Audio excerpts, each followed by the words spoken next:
तो एपिसोड की शुरुआत में हमें कुछ डिसाइपल्स को दिखाया जाता है जिन्हें कोई पीट रहा होता है और फिर हम देखते हैं कि वहां पर एक लड़की होती है जो कि उन सभी को एक ही अटैक के साथ उठाकर बाहर फेंक देती है और फिर उनसे कहती है कि और कौन आना चाहता है किसी में दम तो आ जाए। ये सब देखकर वहां मौजूद एक बंदा कहता है कि आखिर इन सभी डेविल सेट के लोगों को हुआ क्या है। उन लोगों ने तो अभी तक वो टनल क्रिएट ही नहीं किया। अगर सच में वो लोग ये टनल बना लेते हैं तो हम लोग छुप कर यहाँ से अंदर जा सकते हैं। तो वहाँ मौजूद लड़की जिसका नाम लिंगर होता है वो उन लोगों से कहती है कि तुम लोग ख्वाब देखना बंद करो, अगर तुम लोग अंदर घुस भी गए तो हैप्पी तुम लोगों को कच्चा चबा जाएगा। उस डॉग का सुनकर ही सब लोग परेशान हो जाते हैं और वो कहते हैं कि सच में वो तो एक पागल है, उससे निपटना आसान नहीं है, चलो हम सबको यहाँ से वापस जाना चाहिए। ये कहकर वो लोग वहाँ से वापस जाने लगते हैं और उनके जाने के बाद लिंगर कहती है कि अगर मास्टर ने हमें सेक्ट के अंदर रहने के लिए न कहा होता तो शायद मैं तुम लोगों की इस हरकत पे तुम्हारा पूरा सेक्ट ही बर्बाद कर देती।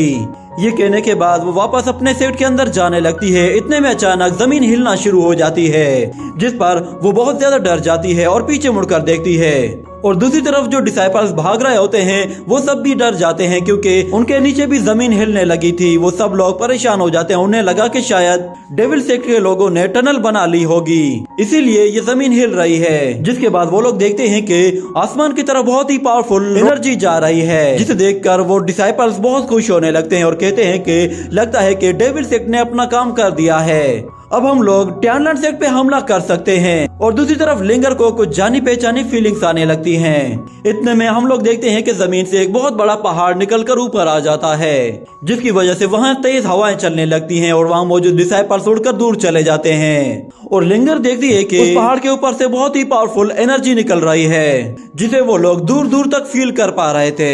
इतने में एक पावरफुल शॉट उन डिसाइपल्स के बीच में आकर गिरती है और वहाँ मौजूद सभी डिसाइपल्स का खेल खत्म कर देती है और एक ही बंदा बचता है।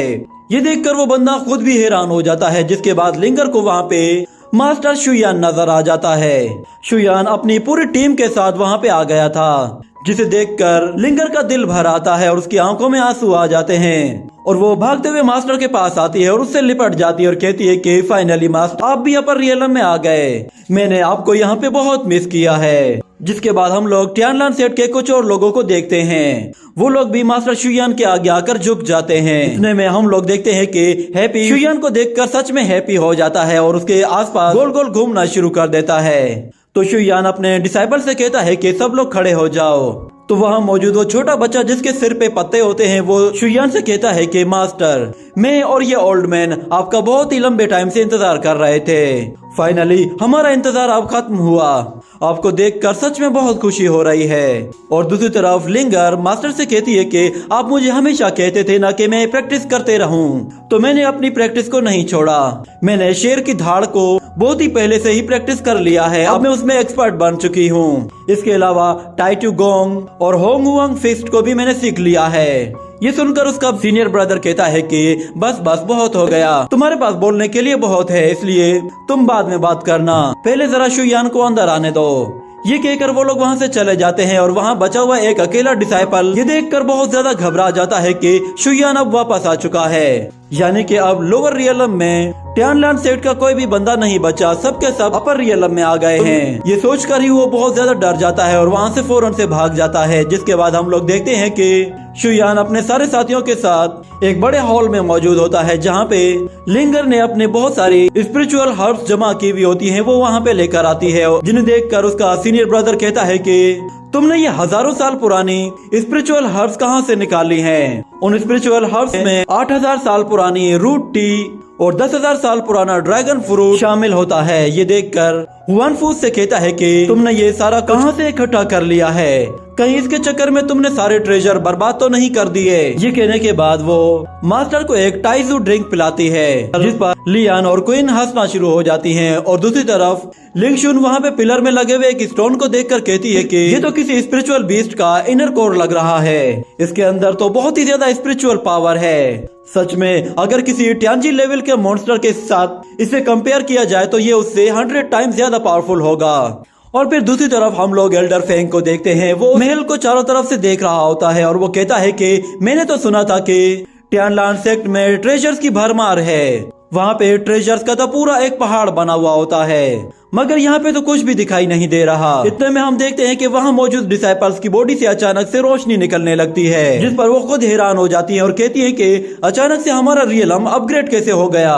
वहाँ मौजूद जितने भी डिसाइपल्स होते हैं उन सब का रियलम अपग्रेड हो जाता है और उनकी बॉडी के अंदर एक नई पावर आ जाती है। ये देखकर सब लोग बहुत खुश होते हैं और लिन फेंग कहता है कि लगता है कि मैं ब्रेक थ्रू करके 6 लेवल में आ चुका हूँ। तो उन सब लोगों को अपग्रेड होता हुआ देखकर शुयान कहता है कि ये इतना भी बुरा नहीं है। और फिर लिन फेंग कॉमेट से कहता है कि ब्रदर तुम बताओ तुम्हारा स्टेटस क्या है। तो कॉमेट कहता है कि 7th ग्रेड का इमोर्टल तुम्हें बहुत ही आसानी से हरा सकता है। ये सुनकर लिन फेंग कहता है कि अच्छा सच में ऐसी बात है तो फिर हो जाए 2-2 हाथ। ये कहकर वो दोनों लड़ने लगते हैं, जिस पर वहाँ खड़ी गावलिन कहती है कि इन दोनों बेवकूफों को इतना भी नहीं मालूम कि कब और कहाँ लड़ना चाहिए। ये लोग तो हर जगह शुरू हो जाते हैं। और फिर शुयान लिंगर से कहता है कि मास्टर कहाँ है, जिसके बाद एल्डर शेन भी कहता है कि हाँ मैंने मास्टर को कहीं नहीं देखा, वो कहाँ है। तो मास्टर का सुनकर लिंगर बहुत ज्यादा घबरा जाती है और लिन फेंग भी कहता है कि क्या मास्टर वो तो अभी आए ही नहीं, मैंने तो अभी तक उस लेजेंड को देखा ही नहीं। सच में मैं देखना चाहता हूँ कि आखिर दुनिया का सबसे स्ट्रॉन्गेस्ट मास्टर कैसा है। और दूसरी तरफ हम लिंगर को देखते हैं, वो बहुत ज्यादा घबरा जाती है, उसके पास कोई जवाब नहीं होता। वो टाल मटोल से काम लेने की कोशिश करती है और उनके सामने कोई बहाना कर देती है और कहती है कि असल में मास्टर ने कहा है कि वो कुछ दिन के लिए बाहर जा रहे हैं, वो कुछ दिन में वापस आ जाएंगे। जिसके बाद हुआनफू वहाँ मौजूद सब लोगों से कहता है कि चलो मैं तुम लोगों को टियानलान सेक्ट की सैर कराता हूँ। हमारा ये टियानलान सेक्ट फेरी वर्ल्ड का सबसे लग्जरी सेक्ट है। मैं तुम लोगों को एक बहुत बड़ी स्पिरिचुअल फील्ड भी दिखाऊंगा, जहाँ पे हम लोगों ने बहुत सारे कोर्टयार्ड्स में बहुत सारे स्पिरिचुअल बीस्ट को भी रखा हुआ है। वहाँ पे तुम लोगों को बहुत सारी स्पिरिचुअल ग्रास और फेरी फ्लावर्स भी नजर आएंगे। मगर सबसे पहले मैं तुम लोगों को एक खास जगह लेकर जाऊंगा, जो कि एक ट्रेजर हाउस है। उसे देखकर तो तुम लोगों की आंखें खुली की खुली रह जाएंगी। तो लिन फेंग कहता है कि मैं देखना चाहता हूँ। इसी तरह फिर वहाँ मौजूद सभी डिसाइपल्स कहते हैं कि हाँ हम लोग जरूर देखना चाहेंगे, पता नहीं हमें वहाँ पे किस तरह के ट्रेजर्स नजर आएंगे, मगर हम लोग वहाँ जाना चाहते हैं। जिसके बाद शुयान कहता है कि ट्रेजर पवेलियन वो जगह तो मुझे भी पसंद है। ये कहकर वो भी उनके साथ चल पड़ता है। जिसके बाद अगले सीन में हम लोग देखते हैं कि वो लोग ट्रेजर पवेलियन आते हैं। तो लिन फेंग ट्रेजर पवेलियन का दरवाजा खोलता है, जिस पर वो खुद भी हैरान रह जाता है। जिसके बाद शुयान उस ट्रेजर पवेलियन के अंदर चला जाता है और सानियान हुआनफू से कहती है कि ब्रदर आप श्योर हैं कि हम लोग बिल्कुल सही जगह पे आए हैं। तो वो कहता है कि हाँ हम लोग बिल्कुल सही जगह पे आए हैं। ये कहने के बाद वो अंदर झांक कर देखता है तो अंदर ट्रेजर पवेलियन में कुछ भी नहीं होता, जिस पर वो खुद भी हैरान रह जाता है। और वो लिंगर से कहता है कि आखिर यहाँ पे हो क्या रहा है। लास्ट टाइम मैं जब यहाँ से गया था तब ये जगह तो ट्रेजर से पूरी तरह से भरी हुई थी, मगर लिंगर के पास इसका कोई जवाब नहीं होता। वो बहुत ज्यादा घबरा जाती है। और फिर शुयान जिसके बाद वो वहाँ पे एक छोटे से बीस्ट को देखता है, जिस पर हुआनफू लिंगर से कहता है कि आखिर मेरा क्यों लिंग टियान इस तरह कब से बन गया। इतने में अचानक उनके सामने मुर्गी आती है और वो उनके सामने खड़ी हो जाती है, जिसे देखकर वो सब लोग हैरान हो जाते हैं, क्योंकि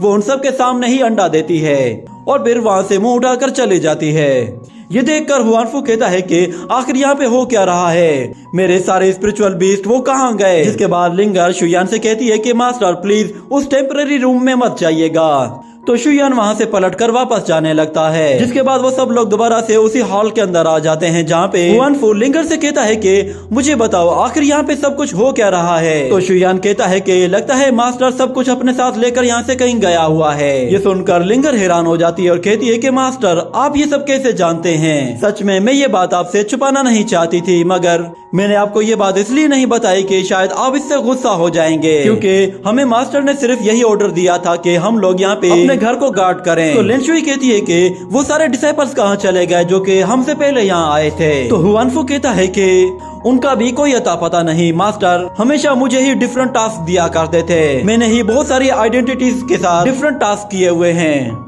और मेरा मास्टर से बहुत ही लंबे टाइम से कोई कांटेक्ट नहीं हुआ है। जिसके बाद शुयान कहता है कि वो सभी सेक्ट जिन्होंने एक साथ मिलकर मेरे टियानलान सेक्ट को बर्बाद करने की कोशिश की थी, अब उनका बुरा वक्त शुरू होने वाला है। ये कहने के साथ ही ये एपिसोड यहीं पे ही एंड हो जाता है।